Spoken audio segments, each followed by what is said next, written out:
welcome back to the Citizen channel. We're all staying safe, or welcome if you've been here for the first time, where have you been, but welcome to this part 2. This is a part 2, so make sure you've watched part 1. And we're looking at City imports, DRAGOSLAV Stepanovic we're looking at today. So we're carrying on that little look at him. So please, if you are new to the channel, push that subscribe button, push the bell notifications. It'd be great to have you on board. Spread the word, everything City, past, present and forever. And if you're pushing buttons or you're not pushing buttons, just push that other little button, that little like button, that little thumbs up. I'm trying to get about 20 likes, thumbs ups for these City vlogs. If you can help me reach that minimum target, it's not a very high one, I'd be much appreciated. Yeah, so we've been having a looking at Steppi, as we call him.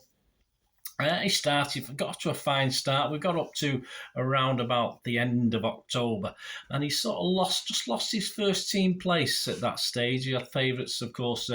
Steve Daly had signed, Dave Bennett, a favourite, and Malcolm Allison had come into the reckoning. Nicky Reid had sort of taken over Steppi's number 3 spot, so he started to find himself in the reserves. City had hit mid-table with Steppi playing. Yes, it was. Of course, it wouldn't last, but Steppi had sort of contributed certainly for City moving up the league. So we finished off the last one on part 1 on the 23rd of October, where he featured in a reserve 5-0 win at Sheffield United. He then missed out completely on October 27th in a what was a routine 4-0 loss to Liverpool at the time. It seemed every game we played, we lost 4-0 at that stage. And a 2-0 reverse at Selhurst Park against Palace on November the 3rd. Again on that day, he featured in the Central League in a 3-1 home win over Bury. He was back on the bench, though, for the first derby of the season on the 10th of November. Over 50,000 watched a 2-0 win. And he was back at number 6 for the next 3 games. A 1-0 win at Burnden Park against Bolton on November the 17th, where he received his second booking. A 1-0 reverse at Bristol City on November the 24th. But despite this, Steppi also got his star man, got awarded the star man tag for City. On December the 1st, in a home game against Wolves, a 3-2 loss, he would leave the field of play injured, and that would be the last time we'd see him play for that season. This is 1st of December, a long way to go. Malcolm Allison, in his programme notes for the 15th of December against Derby County, offered his thoughts that implied Steppi's time in the future starting 11s was in jeopardy. Under the title "Caution with Foreign Signings," he stated, I've got the magazine, I'll read from it here. Obviously, I've considered all this carefully because we have Kaziu Dane, who signed from Poland, and the Yugoslav defender Steppi Stepanovic, whom I brought from West Germany. They have both found it difficult to sustain their game to the high standard in our first division. The problem I encounter with both players is to get them to play consistently.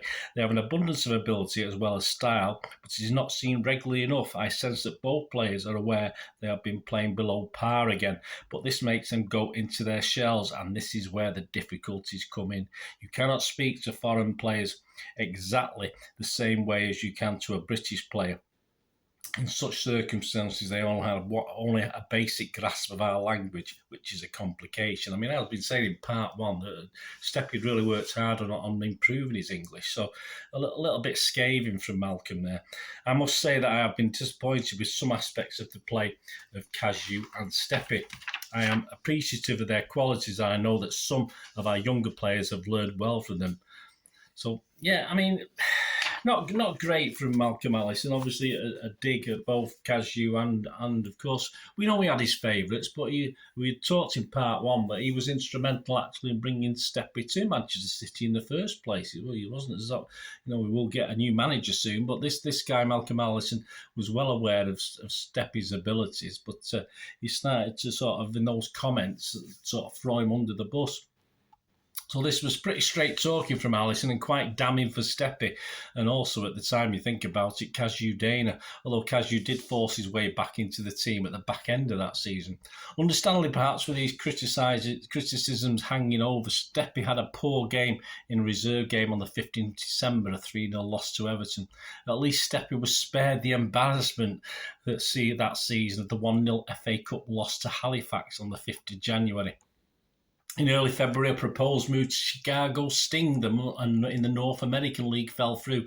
Bill Fowkes, then manager of the Sting, could not agree personal terms with Steppi, though the move was hoping, according to the programme notes, to be revisited. It never was. As City struggled in the league with a young starting 11, there's still no apparent way back for Steppi after, and his experience stagnated in the reserves. A defeat on the 22nd of March, 1-0 at Old Trafford, left City perilously close to the drop at 19th. Unfortunately, we would not drop any lower though.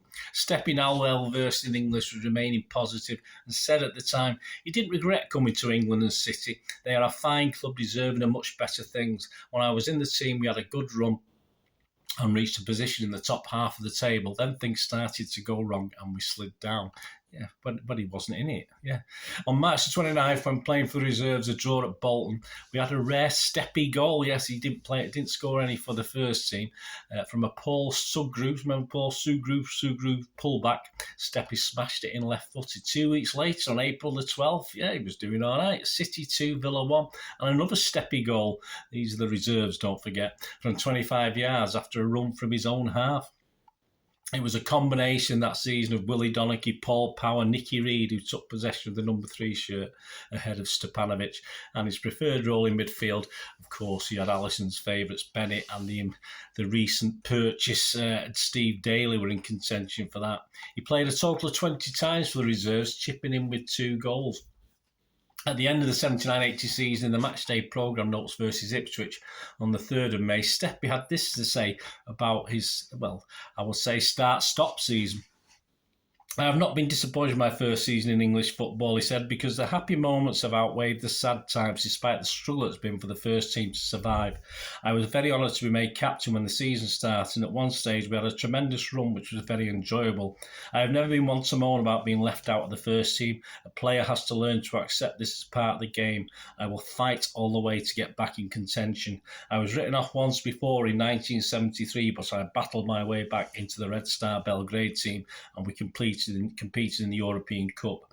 I got over the setback so well that I almost earned a place in the Yugoslav national team. Hard work is very important, and it accounts for over 70% of any good player's game. I will work out my own training program in the closed season and will train for at least 1 hour every day. I believe it's essential to keep fit even without supervision. There have been many rumours that I want to go to play in America, but you can forget all about that. I am very happy in Manchester. I like the place, I like the people, I also like the club. I think there is a good future for this club. I have looked closely and I've taken a keen interest in the youth team. It is packed with players who are my type for a team, hard work and determined. I haven't seen as many of the youth games as possible, and they have been very, very good. Some have been excellent. It's nice to see youngsters grow up with the club rather than to buy players. The basis of all successful teams is their youth policy. For the first team, he'd started just 13 games that season, and he'd come on as a sub once, but he had 3 man of the match performances in those games, which wasn't a bad return. Post 80-81 season, he was on the tour to the US, getting plenty of game time, and featured pre-season at Nuneaton Borough, on a trip to Portugal in games against Braga and Sporting Lisbon, and then in a game in Holland against Breda. So no surprise to see him on the bench and part of the squad as City visited the Dell to play Southampton at the start of the season on August the 16th. It ended in a 2-0 defeat. And he then pulled on the number 6 shirt for the first home game of the season the following Wednesday. He possibly wished he hadn't, as we were stuffed 4-0 on our own turf, and he himself made a silly tackle that gave away a penalty for their second goal. Needless to say, Mr. Alisson was not impressed, and Steppi was also judged culpable for another of the 4 goals. He featured in the starting 11 for the programme notes for the game against Villa on the 23rd of August, but didn't feature in that game. And the fans had seen him for the last time playing for the first team. He was back to the Central League. Some early highlights included, he adapted quite quickly but to the Central League. On August the 30th, he provided an assist for Steve Kinsey, who was the star man in that game, in a 2-2 draw with Villa. On September the 6th, in the reserves, a 1-1 draw, Forest, he rattled the Forest post. On September the 9th, a Huddersfield, a 3-4 defeat. Steppi steered the ball home from a Buckley cross to make it 3-3, so he would score his last game, certainly for City, reserves or first team. He never scored for the first team. A change at the top, of course, as Butt took over on the 8th of October. Not for long, and from disgraced Alisson or deserting Alisson or whichever Alisson you want to say. And then on the 17th of October, in came John Bond. Sadly, despite the new manager, Steppi would not see a change as he continued in the reserves. In the City programme notes versus Notts County, John Bond made it clear that foreign imports Steppi and Dana were unwanted. They may have guessed that already, of course. Nothing had changed despite the change in club leadership. Bond said, "I will let them seek a future elsewhere. I feel that neither Steppi or Cashew have done the stuff expected from them during their stay in England. From what I've seen of both players before my arrival and since, then it is a fact that I would not propose to include them in any future plans at City." Steppi shouldn't feel too bad at the time. I think John Bond was kicking out the likes of stalwart Steve Fleet and Dave Ewing on the coaching staff, so it wasn't particularly a foreigner thing that was happening here. In the City versus Leicester programme on the 31st of March, Peter Gardner interviewed Steppi about his favourite game. It wasn't a City one, that's for sure. It was an England game that we briefly mentioned in part 1. Gardner said of him, almost the forgotten man. Well, he was the forgotten man of Main Road, emerged from the Central League shadows. Well, he never did that season. He was asked about the future. He said, "I hope to be speaking to the manager in the next few weeks. I would like to become a coach. This has been my passion for many years." He played the majority of the games that season for City's Central League side, and he spent and that was how he spent the remainder of his time at the club. And the reserves themselves hovered around top spot for a while, but we actually finished 5th, and he'd made 28 appearances with that one goal we mentioned. He was released by John Bond, so he must have had that chat with him in July 1981. And I think it was typical of many City buys at the time. He was obviously skillful, but as many brought in from abroad couldn't really adapt. I mean, I know Alisson was a bit harsh early on in what we talked about, but yeah, a lot of these foreign players did struggle to adapt to the pace of English football, and they're also coming to us at an age where some of them were sort of a little bit past the peak as well, which made a big difference. It's a simple fact that Alisson in his doomed youth revolution just didn't believe that Steppi's experience would add anything, and he made it clear that he saw a big problem with foreign players, as we stated earlier, in English football. But for me, I think Steppi should have been treated a little bit better. I was unlucky to come to City at a time of revolution, not evolution. Let's not forget Alisson must have seen something, as he was at the forefront of bringing him to City in the first place. With the arrival of John Bond, nothing changed. Bond went with experience, but sadly, despite Steppi's considerable experience, he wasn't considered by the new manager. He was never a hard man, and we know Bond like that in a player. Although in defence of Bond, he had told Steppi very quickly that it was not part of his own evolution of the team. As most of these wholehearted players tended to do, he became, despite his lack of first-team games, a bit of a cult figure amongst us, the fans. None less so than becoming the entertainment in one Main Road game when a dog got on the pitch and Steppi entertained the crowd with his attempts to catch it, overacting a little bit, making fun of himself in the process, and that always went down with the fans. You didn't have to be a great footballer. As long as you seemed to be one of the lads, it was fine. Now that will always go down well with the City fans, of course. Not so much that mongrel he was chasing as the Kippax sang "City sign him up, City sign him up." It took a piss on the goalpost at the Platt Lane end of the ground before escaping down the tunnel. Yes, Steppi didn't quite catch it. Steppi's brief City career consisted of just 18 league appearances and 1 as sub in league and cup games, and returned to the Bundesliga to the wonderfully named Wormische Worms, where he eventually became the coach, and he would also coach in the USA. City fans of that era, I think, will always fondly remember Steppi, despite his short stay. So, did you? Let me know your memories. Any memories you got of Steppi in his time at City? It'd be great to hear from you. Any sort of? Do you remember? I do remember the dog incident. I never particularly remembered it was Steppi involved in it, but I do remember that. It's quite funny. I was stood on the Kippax that day.